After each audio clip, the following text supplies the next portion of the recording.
എൻ്റെ അന്തരാത്മാവിലേക്കൊഴുകിയിറങ്ങിയ ദൈവകരുണ. ഓഗസ്റ്റ് 5, 1937. ഞങ്ങളുടെ പ്രിയപ്പെട്ട മദർ സുപ്പീരിയർ എത്രമാത്രം എന്നെ സംരക്ഷിക്കുന്നുവെന്ന് കർത്താവ് എനിക്ക് മനസ്സിലാക്കി തന്നു. പ്രാർത്ഥന കൊണ്ട് മാത്രമല്ല, പ്രവൃത്തിയിലും. ഈ വലിയ കൃപയ്ക്ക് ഈശോയെ അങ്ങേക്ക് ഞാൻ നന്ദി പറയുന്നു. എൻ്റെ ഹൃദയത്തിൽ നിന്ന് ഇതിന് ഞാൻ പ്രത്യുപകാരം ചെയ്യാതിരിക്കുകയില്ല. ഈശോയോടൊന്നായിരിക്കുമ്പോൾ ഞാൻ മദറിനെ മറക്കുകയില്ല.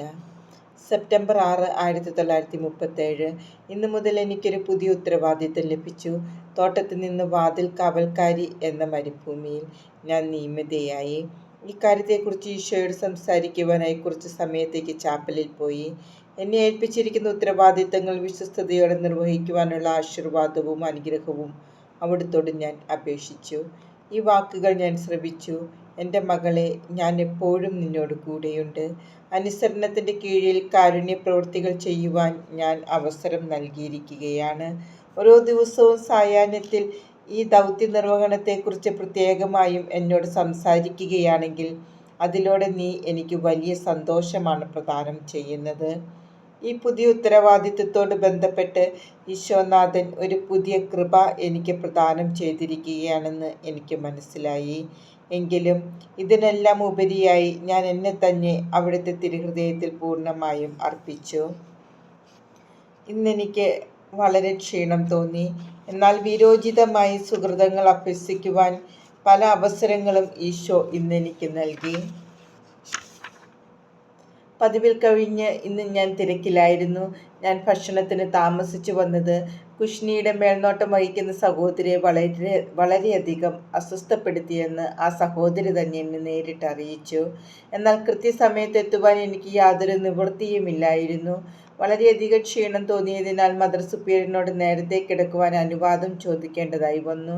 ഞാൻ സിസ്റ്ററിൻ്റെ അടുക്കൽ ചെന്ന് എൻ്റെ ജോലി ഏറ്റെടുക്കാമോ എന്ന് ചോദിച്ചപ്പോൾ കടുത്ത ശകാരം എനിക്ക് ലഭിച്ചു. സഹോദരി, ഇതെന്താണ്? ക്ഷീണിതയായി വീണ്ടും കട്ടിലിൽ കിടക്കുവാനാണോ തീരുമാനം?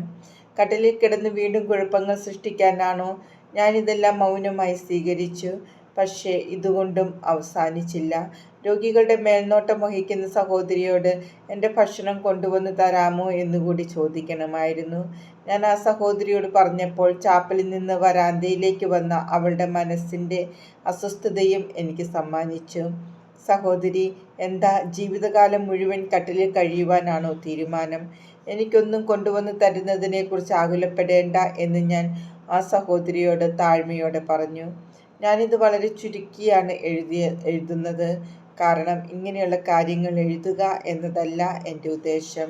ഞാനിത് പറയുന്നത് മറ്റുള്ളവരോട് ഇങ്ങനെ പെരുമാറുന്നതിൽ നിന്ന് ആത്മാക്കളെ സംരക്ഷിക്കുവാനാണ്. കാരണം ഇത് ദൈവത്തിന് വളരെ അപ്രീതിജനകമാണ്. സഹിക്കുന്ന ആത്മാവിൽ ക്രൂശിതനായ ഈശോയെ നാം ദർശിക്കണം. വെറുതെ അലസരായോ സമൂഹത്തിന് ഭാരമായോ അവരെ കാണരുത്. ദൈവത്തിരുമനസ്സിന് കീഴ്വഴങ്ങി സഹിക്കുന്ന ഒരാത്മാവ് പ്രവർത്തന നിരതയായ ഒരു സഹോദരിയേക്കാൾ കൂടുതൽ ആ മഠത്തിൽ അനുഗ്രഹമാണ്. രോഗികളായി സഹിക്കുന്ന സഹോദരിമാർ ഇല്ലാത്ത ഭവനങ്ങൾ ദരിദ്രമാണ്. സഹിക്കുന്ന ആത്മാക്കളാൽ ദൈവം നിരവധി ഉന്നതമായ അനുഗ്രഹങ്ങൾ വർഷിക്കുവാൻ ഇടയാകുന്നു. അവർ മൂലം വളരെയധികം ശിക്ഷകൾ ദൈവം ഇളച്ചു തരികയും ചെയ്യുന്നു. ഓ എൻ്റെ ഈശോയെ, ഞങ്ങളിപ്പോൾ ഉന്നതമായ കാഴ്ചപ്പാടോടുകൂടി ആത്മാക്കളെ വീക്ഷിക്കുവാൻ തുടങ്ങും. സത്യസന്ധമായി മറ്റുള്ളവരെ ഞങ്ങൾ എപ്പോൾ വിധിക്കും? കാരുണ്യപ്രവൃത്തികൾ ചെയ്യുവാൻ നീ ഞങ്ങൾക്ക് അവസരങ്ങൾ നൽകുന്നു. എന്നാൽ ഞങ്ങൾ അവയെ വിധികൾ പ്രസ്താവിക്കുവാനുള്ള അവസരങ്ങളായി ഉപയോഗിച്ച് പാഴാക്കി കളയുന്നു. രോഗികളെയും ബലഹീനരെയും ദുർബലരെയും എങ്ങനെയാണ് പരിചരിക്കുന്നതെന്ന് നോക്കിയാൽ ആ ഭവനത്തിൽ എത്രയധികം ദൈവസ്നേഹാനുഭവമുണ്ടെന്ന് മനസ്സിലാക്കുവാൻ സാധിക്കും. സെപ്റ്റംബർ 10. ധ്യാന സമയങ്ങളിൽ നിന്ന് ഒരു കാര്യം ഞാൻ വ്യക്തമായി മനസ്സിലാക്കി. ആത്മാവ് എത്രമാത്രം നിർമ്മലമാണോ അത്രയും ഉന്നതമായിരിക്കും അതിന് ആത്മീയ തലത്തിൽ ദൈവവുമായിട്ടുള്ള അടുപ്പവും. ഇന്ദ്രിയങ്ങളെ നിയന്ത്രിക്കുവാൻ അതിനൽപ്പം ശ്രദ്ധയെ ആവശ്യമായിട്ടുള്ളൂ. ദൈവം അരൂപിയാണ്. അതിനാൽ ഞാൻ അവിടുത്തെ അരൂപിയിലും സത്യത്തിലും സ്നേഹിക്കുന്നു.